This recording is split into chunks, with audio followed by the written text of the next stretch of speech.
All right, so our verse tonight in this series on the world of the Bible and the way that people back then saw things a little differently than we do is Matthew 7, verse 1, which this is something all of you have heard, and you can quote it.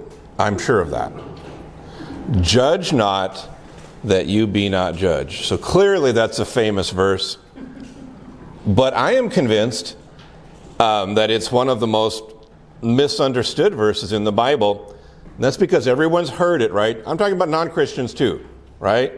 Everyone thinks they know what it means, and if you ask them, they say, well, it means live and let live. It means you don't need to be criticizing people, pointing out their sin. This is a common perspective on that, and that shows you why it's so important to study the Bible in its original historical context. Because the common perception of the verse that we can't judge anyone for anything, it doesn't mean that. This verse is not saying that if I see a problem area in your life that I'm not allowed to say anything. That's not what it's about. It actually goes back to something that was an issue for Jewish people in the first century when Jesus was in ministry and involved in Jewish religious life. So let me just kind of begin by doing a quick refresher course in Jewish history. Most of you are familiar with what I'm going to say. You know that in the first century when Jesus was physically ministering, Israel was not an independent nation at that point. They were under the control of Rome. They were part of the Roman Empire, and what we call Israel, the Romans called Judea. And so they were a province under Rome. And the religious leaders of Israel believed, and I think they had good reason to say this, that the reason they weren't free was because this was God's judgment for their sin. And they had fallen away from God consistently time and time again. And so, I don't think it's a stretch to say that, God was using the Romans to get their attention. And so you had all these religious leaders in Israel. And obviously they want the nation to be free from Rome, right? Nobody wants to be under the control of another country. Nobody appreciates that. They want to be independent. And so what the Jewish leaders taught the people was that, okay, what we need to do, if God is going to bless us, and if he's going to set us free from the Romans and we're going to be an independent country again, then what we have to do is go back to the Old Testament law, the law of Moses, and we need to follow it sincerely so God will see our hearts. And why would they believe that? Well, because there's a famous story in 2 Chronicles 7 where King Solomon is dedicating the temple. And he prays this really long prayer. And in the prayer he talks about, a day is going to come when your people fall away from you and you judge them. And then in the middle of the prayer, chapter 7, verse 14, he prays for what God will do in that time. And here's what it says. If my people who are called by my name humble themselves and pray and seek my face and turn from their wicked ways, then I will hear from heaven and will forgive their sin and heal their land. And this was a prayer that Jews were praying in Jesus' day. Here they're under the thumb of the Romans. They're not free. They're second-class citizens really in their own country. And they want to be free. They want the Lord to return them to independence. And so they're saying, we need to get back to following the law. We need to, be real strict and real careful to do all the Old Testament laws and not to break them. But here's the problem. Even the Jewish religious leaders themselves, who are saying we need to get back to the Old Testament law, they were inconsistent when it came to the law. It's like preachers, right? Telling you what to do, but we got our own issues. Nothing really changes, right? And that's exactly what Jesus said about him. There's a really famous passage in Matthew 15, verses 7 and 8. He says, he's talking about Jewish religious leaders. He says, you hypocrites, well did Isaiah prophesy of you when he said, this people honors me with their lips, but their heart is far from me. So he uses the word hypocrites to say these religious leaders were pretending. The word hypocrite is from a Greek word, hypokrites, which is actually just a word for an actor. I think I've said this before in other teachings, that when they would do dramas in the ancient world, they would have a mask, right, on like a stick, and sometimes one actor would play multiple roles in a play, and all they would do was they would take, so if I'm playing this character, I hold this mask up, and then if I'm playing another character, I'll switch to this one, and that was what it meant to be an actor. You wore a face or a mask to play a different role. And so Jesus here, and we're going to read several verses here, where Jesus used this word hypocrites to describe the empty religion of their religious leaders, all of them in Matthew 6, verse 2. Thus, when you give to the needy, sound no trumpet before you, as the hypocrites do in the synagogues and the streets, that they may be praised by others. Truly, I say to you, they have received their reward. In other words, there were people that would give large amounts of money, but they did it in a way to make sure everybody saw it.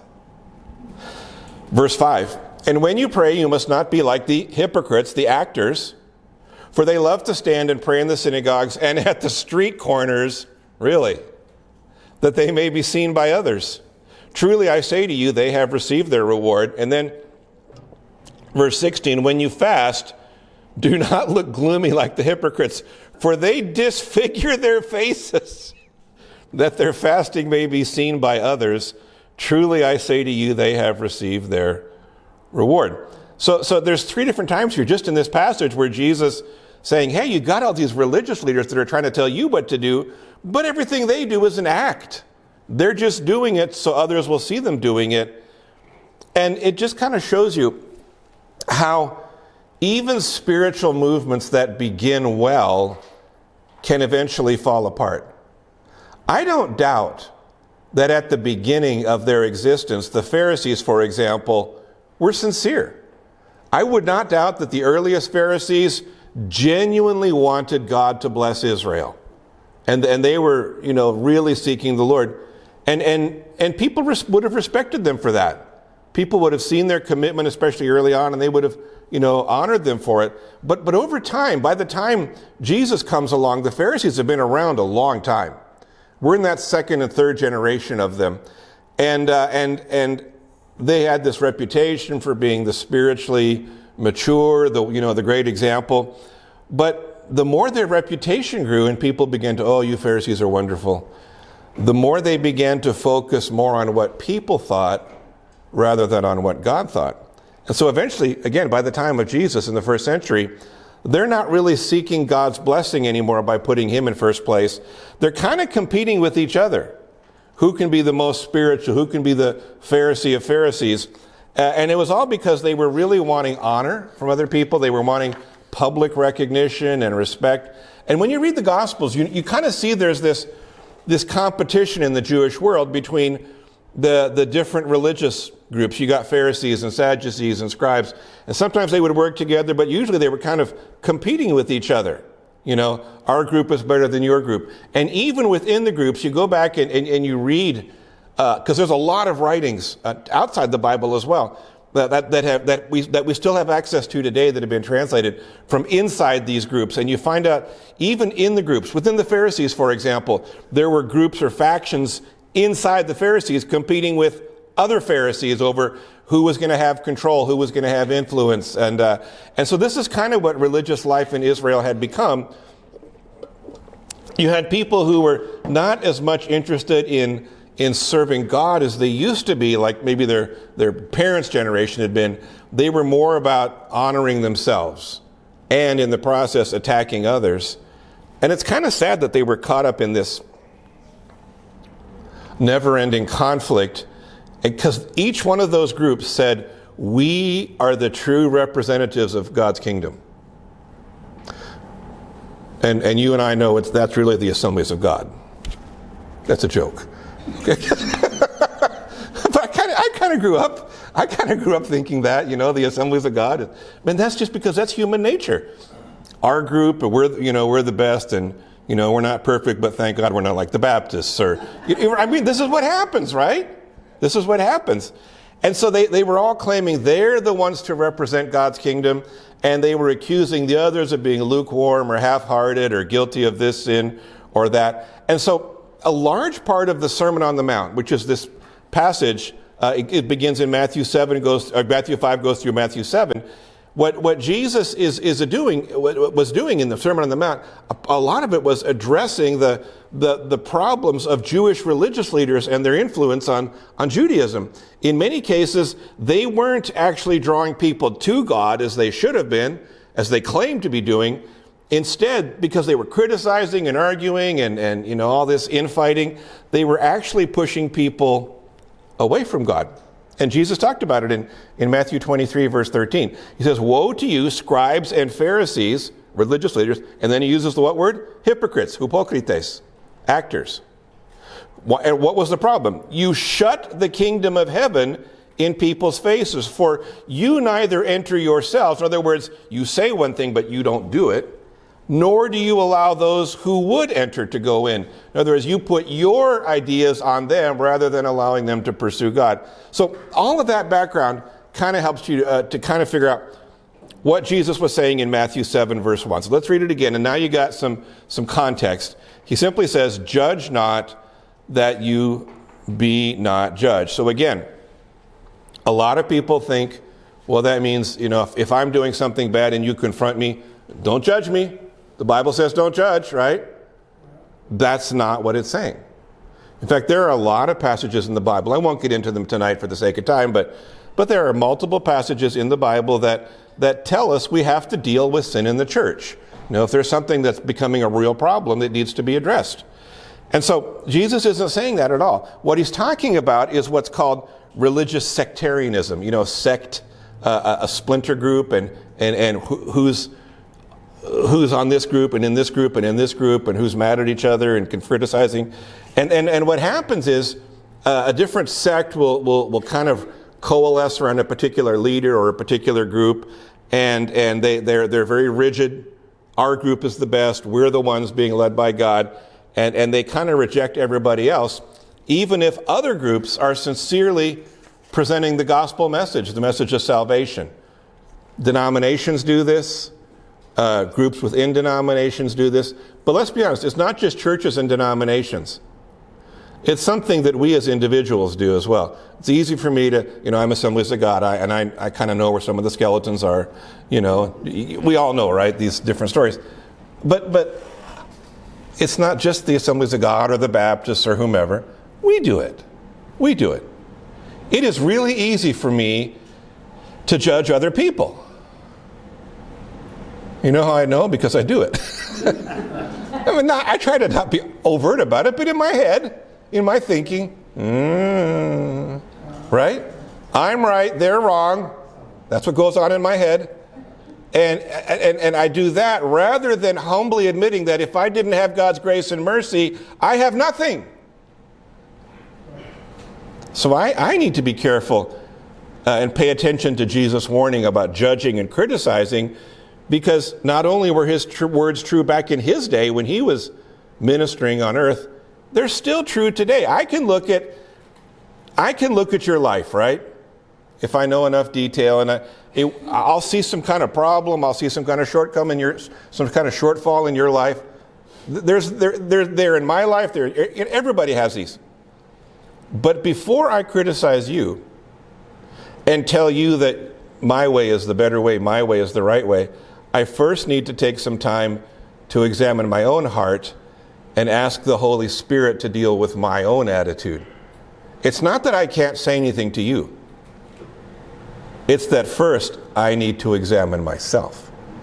And if I don't do that, remember Matthew 7:1, judge not lest you be not judged, then I'm also going to find that the next thing Jesus said in Matthew 7:2 is also true. For with the judgment you pronounce, you will be judged. And with the measure you use, it will be measured to you. So again, before I start attacking someone and before I start pointing out their failures, I need to deal with my own failures, because let's be honest, my worst problems are of my own making.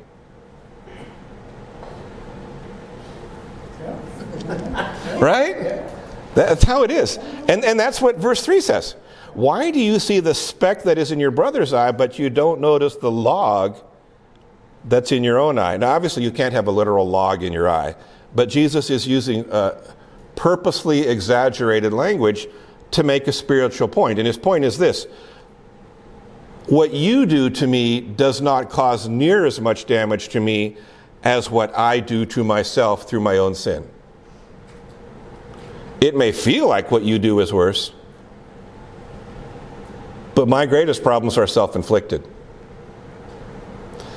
And so I don't need to look at everybody else and point out what's wrong with them. If I'm being honest, my worst enemy isn't someone else. My worst enemy is me and my sinful nature and my selfish attitude that says I should have my way because I want it.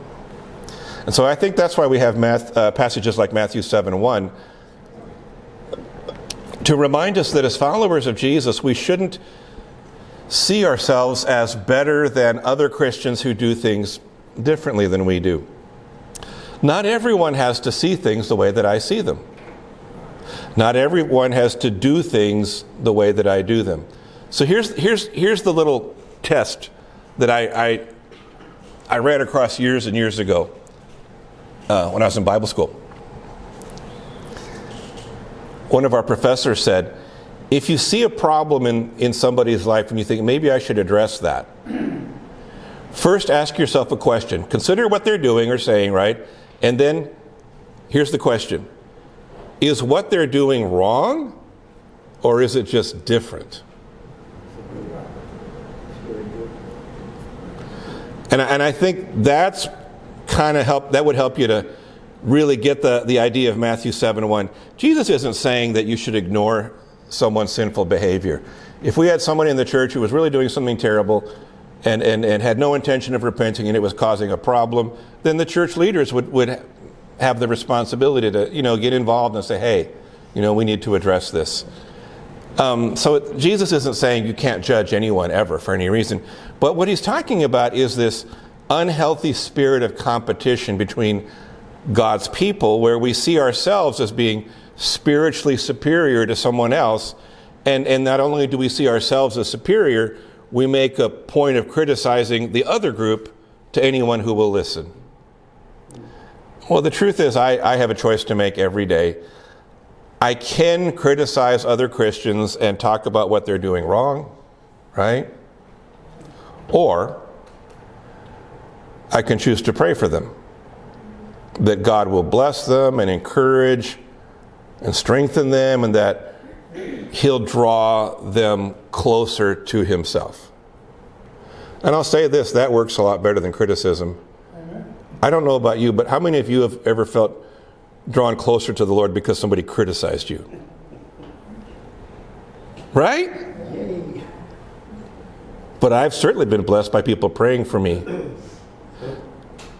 And so I know how easy it is to criticize.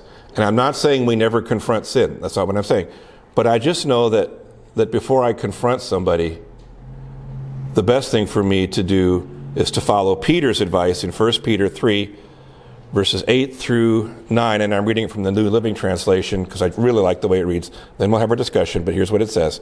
Finally, all of you should be of one mind, sympathize with each other, love each other as brothers and sisters, be tender-hearted, and keep a humble attitude.